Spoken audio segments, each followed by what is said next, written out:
I remember telling you a story before last year, about the man and the woman and the genie. Well, she happened to throw that little pot away, and somebody else was walking along the beach, and this lady found this little lamp. She said, "Oh my goodness, I found the lamp, and she took it home and she dusted it, and while she dusted it, a genie popped out of this lamp. Same genie from last year.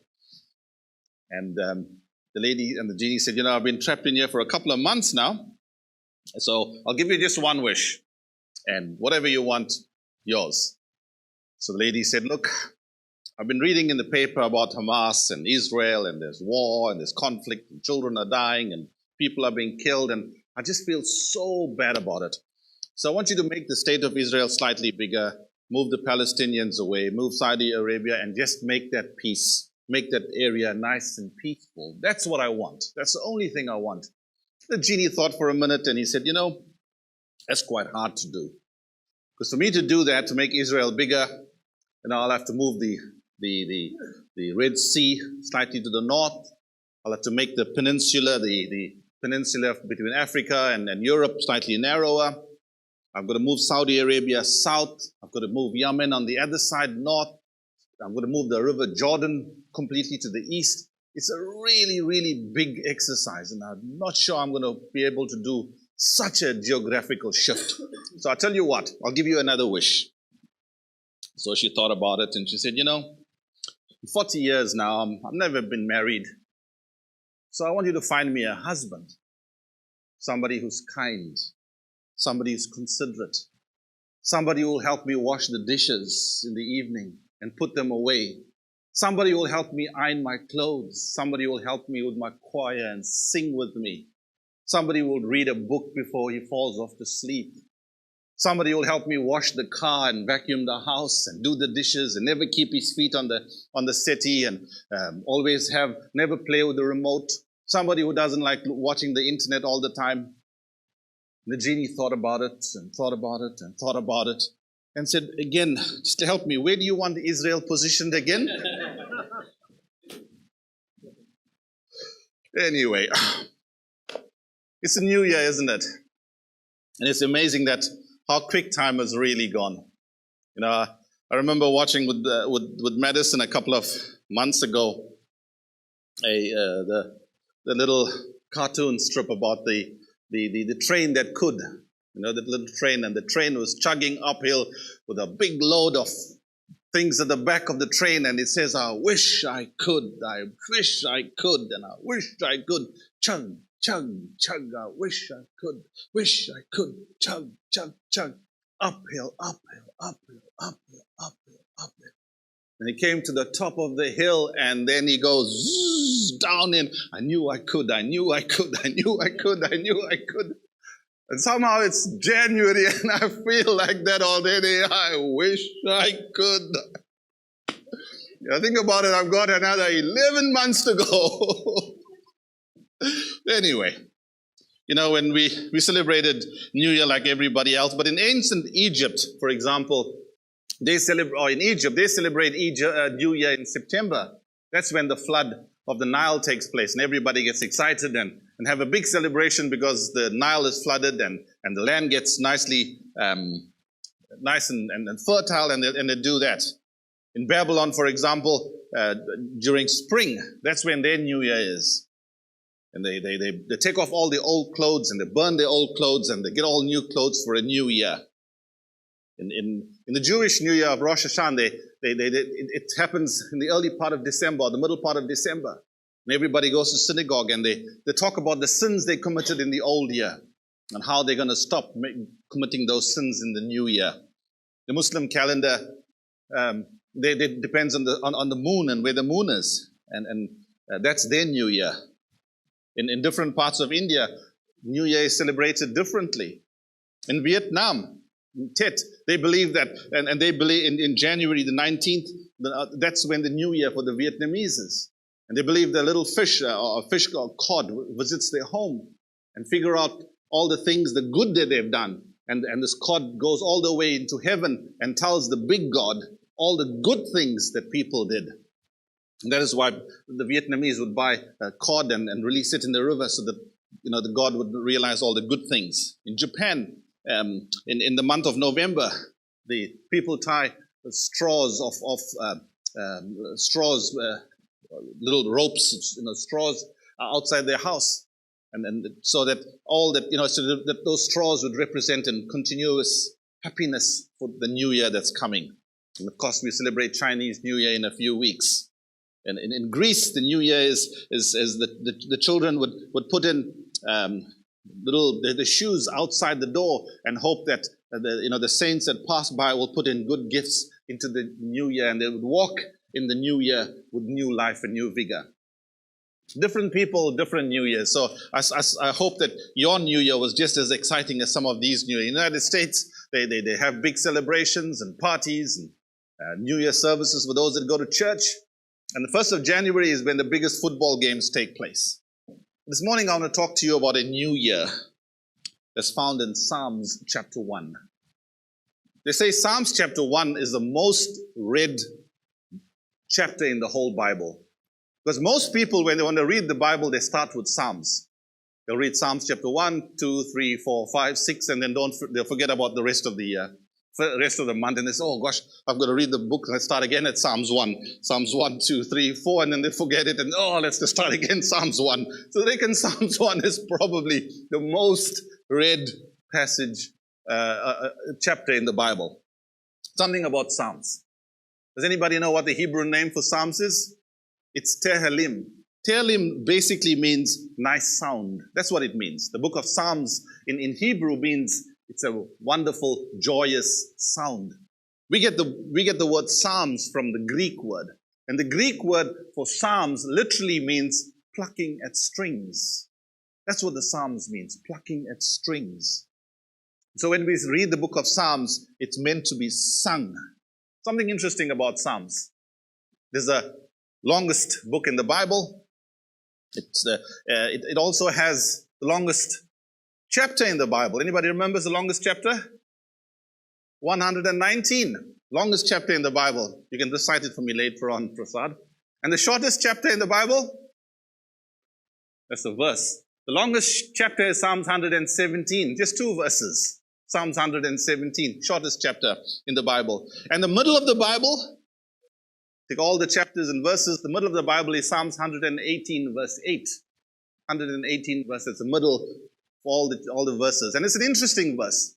And it's a lovely verse. It says, do not put your confidence in man, but rather trust God. What an amazing one to be right center, bang in the middle of the Bible. Do not put your confidence in man, but rather trust God. So anyway, Psalms is an interesting psalm. Now, how many of you have favorite Psalms? Psalms, I like Psalms 23. I like Psalms chapter 1. I like Psalms 90. Anybody else got a favorite Psalm? Shout it out if you can. Psalms 116. Yep, that's a good Psalm. Psalm 91. Psalm 27. Yep. Number of people who wrote the book of Psalms. David's one of them. Yep, Solomon was another. There was Moses. There was Ephraim. There was Asaph. There was the songs of Korah. There was Ethan. There was Herman. They reckon over 50 different people wrote the book of Psalms.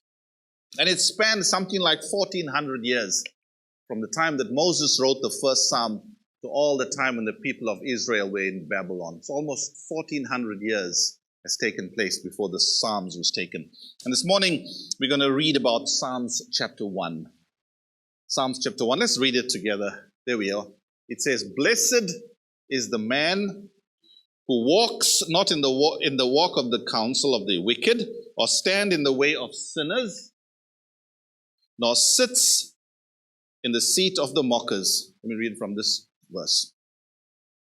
But his delight is in the law of the Lord, and in his law he meditates day and night.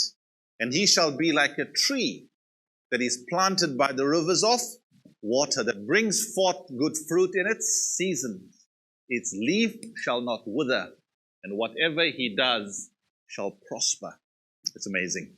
The ungodly are not so, They are like the chaff which the wind drives away. Therefore the ungodly shall not stand in the judgment, nor sinners in the congregation of the righteous. For the Lord knows the way of the righteous, but the way of the wicked shall perish. Psalms 1 is not a prayer like the rest of the Psalms, but really it's a psalm that shows us a way. It's almost as if you reach a map. And they did give me the, I think I left it up there, Marge. You wouldn't mind just flipping to the next slide. There we go. That's all right. It's like a map. Map that you can either go one way or you could go another way. And Psalms 1 has often been referred to as the two ways, because it has different paths. The path of the righteous and the path of those that are wicked. The path of the righteous, the Bible tells us, will flourish in Psalms chapter 1, but the ways of the wicked will perish. It's an important psalm, and that's why it's placed right at the beginning of the book of Psalms. My first thought is, and in verse 1, it says, the person that the Lord blesses. Psalms chapter 1. Blessed is the man who does not walk in the counsel of the wicked, nor stand in the way of sinners, nor sit in the seat of the mockers. The word blessed here literally means to be happy. Blessed is the man, or happy is the man. And again, the psalmist writes this psalm, doesn't speak about being happy as an emotion, but rather he says, be happy as a continuous feeling of grace, a feeling of contentment, a feeling of satisfaction. That kind of man. Blessed, be continually happy, be continually blessed, be continually a deep sense of peace. He says, that man, blessed is that man. So blessed is, he realizes that we're going to go through sorrow. People are going to die. We're going to feel sorrow. We're going to feel sick. He realizes that. So it's not an emotional blessed, but rather blessed of contentment. And he says, blessed is the man who does not. And the first thing he writes in there, he says, blessed is the man who does not walk in the counsel of the ungodly, stand in the way of sinners, or sit at the seat of mockers. Blessed is that man. So Psalms 1 tells us the way in which we need for 2024. We want to be blessed.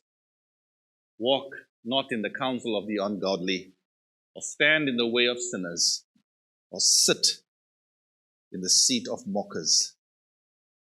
Interesting. Walk, stand, and sit. You see, the ungodly have different values from you and me. They have different standards. They have different concerns than what you and I have. And then he tells us the one who is blessed does not stand in the way of sinners. You see, the path of the sinners that they're walking along is different from ours. In Matthew, the 10th chapter, verse 7, he says, for the path of the path of the righteous is narrow. For the others, it's a broad path. The one who's blessed from God will not stand or go down the path of destruction. For that road will lead us to eternal damnation. But if we find ourselves along that path, before it's too late, turn around. And the next one, he says, the man who's blessed does not sit in the seat of those mockers, those people that mock God and who are scornful about God. We don't sit with them. We don't have fellowship with them. We don't partake along with them. He says, if you do those things, you would be blessed. Notice a general progression. First you walk, and then you stand, and then you sit. If you start walking along that path of destruction, invariably you're going to find yourself sitting down and enjoying that path. And the friends before, and you'll put on your seatbelt and sit down and enjoy that path. So before it's too late, he says, turn around. Turn around. What about those that are blessed? What about those that are blessed? And he says an amazing thing from verse 2. He speaks about those people that are blessed. Verse 2. He says, but those that are blessed take delight in the law of the Lord, and they meditate upon the law of the Lord daily. You know, nobody likes to. When the moment you say about anything about law, gosh, everybody gets worked up, isn't it? When you see a big sign that says 100, you want to do 105. When it says no parking, you want to try and sneak your car in there. But I tell you what, talking about parking, the other day I got a real compliment from a police officer. When I went into my car, my parking was so good, he stuck on my windscreen, parking fine. He was so excited about the way I parked my car. Anyway, nobody likes law. Nobody likes, who wants that? But the Bible tells us, hey, meditate upon the law of the Lord. It doesn't speak about meditating as if you'd go on the top of a mountain, sit in a lotus position with singing one song the whole day. It doesn't speak about that. He speaks about meditating as reflecting, thinking about it, talking about the law, thinking about what you would do, holding up and just looking about it. Philippians chapter 4 verse 8 says, whatever is true, whatever is noble, whatever is just, whatever is pure, whatever is lovely, whatever is good, meditate upon those things. Amazing, isn't it? Meditate upon those things that are true, those things that are noble, those things that are just, those things that are pure, those things that are lovely. Meditate upon these things. Focus your mind on God. That's what he says. When you meditate upon the law, he says, focus upon the Lord. A young boy went to his grandfather one day and said, Grandpa, I'm reading the Bible and there's nothing there that I can understand. Nothing. I'm just reading it and I'm forgetting. I can't understand anything. The grandfather said to him, I tell you what, every day you take this basket and you fill it up with coal. And you take it and give it to mommy and she puts it in the stove. So he said, I want you to do me a favor. Take that basket and bring me a basket full of water. So the young boy ran to the river, took the basket, dipped it in the water, and he ran home. By the time he got home, all the water was gone. It's the basket. He says, Grandpa, all the water's gone. Grandpa said, oh, come on, don't be so lazy. Get me a basket of water. So he runs back into the river. He dips the basket into the water. And he brings it back. Oh, Grandpa, the water's all gone. The grandfather says, come on, you're a silly boy. Go back and the last time, just get me a basket of water. So the boy runs back to the river. He dips the water back in the basket, picks it up, and by the time he comes back, the water's all gone. He says, Grandpa, I can't get you a basket of water. All the water's gone. So the grandfather says, look at the basket. What do you see? He says, oh, the basket is clean. Basket is clean. All the black soot of the coal has been washed away. Suppose that's it when you read your Bible. Sometimes you don't understand what you read. You forget what you read. You haven't a clue what you've just read. But as you read it, it will be like that water just washing away. Without you even knowing it, without you even thinking about it, you get washed away. All of that gets washed away. Sometimes you get up and you read something and you go and say, oh, I haven't a clue what I just read. Doesn't matter. It's like that water that washes that basket unintentionally. My friends, as you understand, as you listen to me this morning, even though you forget a lot of what you study, continually, faithfully to study what you study the Bible, and God will bring it to its glory. And then the next verse 3 and verse 4, it tells us about this tree. It says, and you'll be like a tree that is planted by the river of water, that brings forth good fruit in its season. Its leaf shall not wither, and whatever you do will prosper. That's amazing. It's a beautiful verse to memorize. You know, about trees and rivers is not uncommon in the Bible. Right throughout the Bible, we read about trees and rivers. Isaiah speaks about the oak tree that grows in the garden, and he says, in the garden of no water, the oak tree, the leaf of the oak tree withers. In the garden of no river, the leaves start to wither.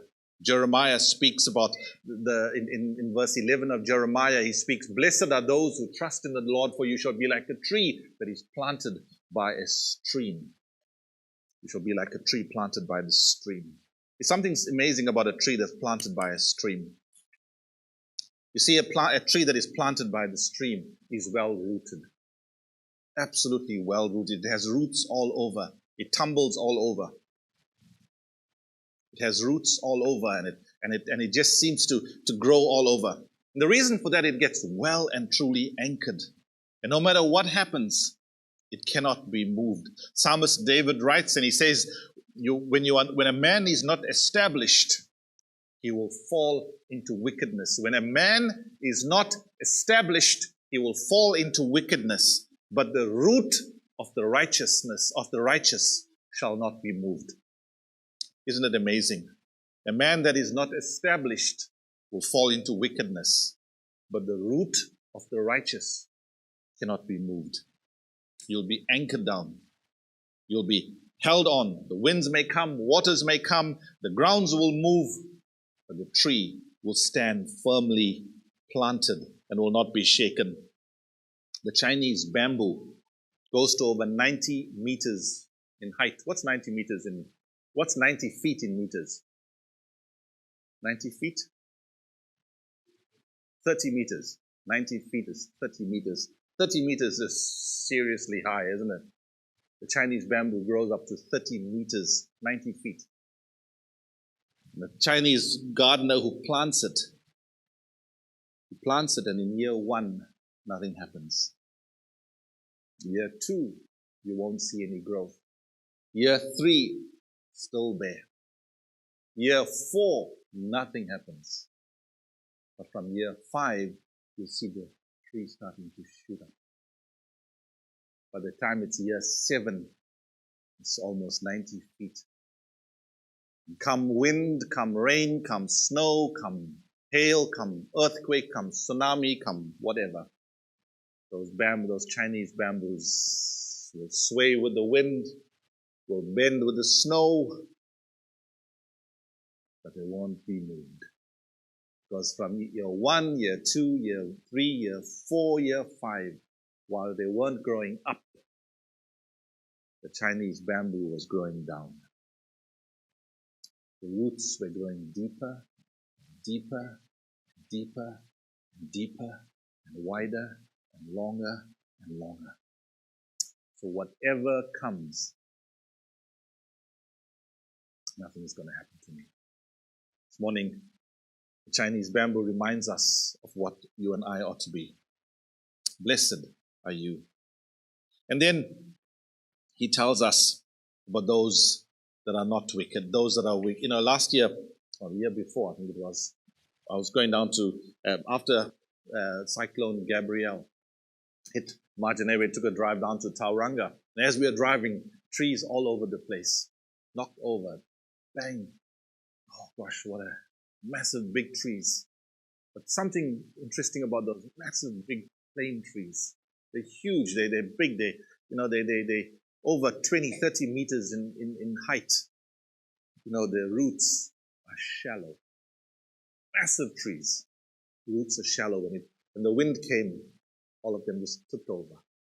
And the root structures, they don't have a deep roots that can hold them and anchor them when the big storm came along. What about those that are wicked? He speaks about the wicked. Oops. Oh, I went too far, I think. That's not the wicked. I suppose that looks good, though. There we go. That's me. And again, the wicked, he speaks about the wicked, the end result. Maybe it doesn't matter. He says about the wicked. What about those wicked? The wicked, not so for the wicked are not planted by the rivers of water. They are not faithful. They are not fruitful. They do not prosper. When trouble comes, the wicked are not anchored down. They do not endure. And as a result, they just fall down. In verse 4, it says that they shall be like the chaff that is blown away by the wind. You know what that is? Little grains of wheat. You want just the kernel of the wheat, isn't it? And then you would shake, you'd stamp them, and pick them up in the air, and the chaff just gets blown all over, and what falls to the ground is wheat. That's what you want. The wicked are like that. Up in the air, blown away, gone. Imagery is so clear, isn't it? The psalmist says that those that are wicked will literally be like the chaff, driven away, thrust out. Harshness, severity, the wicked will come to no natural end. They'll be driven out, for they cannot endure. My friends, this morning, as you listen to me, the psalmist gives us a roadmap for 2024. Gives us a roadmap of what you and I could and what we should do. And then he gives us an end result. In verse 6, he says, "For the Lord watches over those that are righteous." He watches over those that are righteous. But those that are not will perish and be let go. So this year, can I ask you just to surrender to God? Spend time with God. More importantly, separate from that which is ungodly, so that you and I can live blessed lives. You and I can live separated lives. The Bible says, do not take the advice of the wicked. Do not stand in the path of sinners. Do not take a seat with those that are mocking and rebellious against God. Keep ourselves from those things, and we will enhance our lives and go closer to Him and stronger with the Lord. There's one person that did that perfectly.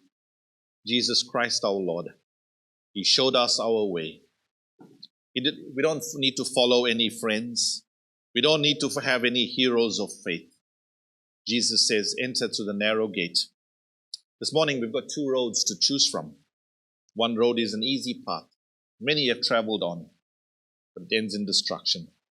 The other road is more difficult. No one is denying the difficulty of the road. But because it is so difficult, few have traveled on it. This morning, can I ask you to choose the right road? The well-traveled road or the less traveled road? I want to end up by just reading Psalms 91 again to you. It's a beautiful psalm, isn't it? Let me just read it. It's an amazing psalm. Now just spend some time. I just want you to read it. And as I read it, just listen to those words. The words of the Lord speak louder and clearer and better than any other message that one can give. He says, "Blessed is the man who does not walk in the counsel of the wicked, or stand in the way of sinners, or sit in the seat of mockers. But his delight is in the law of the Lord, and on his law he meditates day and night. For he is like a tree that is planted by the rivers of water, that brings forth good fruit in his season. His leaf shall not wither, and whatever he does shall prosper. Not so are the wicked. They are like the chaff that the wind blows away. Therefore the wicked will not stand in judgment, nor the sinners in the assembly of the righteous.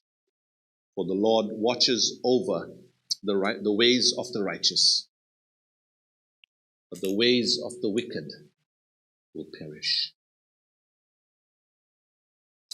Amazing, isn't it? Lord bless you this Sunday morning.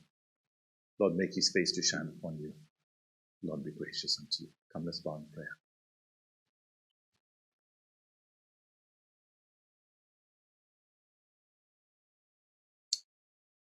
We thank you, Lord, that we could listen to your word this morning and help us this year in 2024 to take the less traveled path that leads to righteousness and eventually leads to a mansion on high. So this 2024, Lord, bless us with the blessings from on high. And let us be like trees that are planted by the rivers of water. Let us bring good fruit, and let our leaves prosper. And whatever we do, Lord, may just prosper and prosper. Christ your Son, I ask. Amen.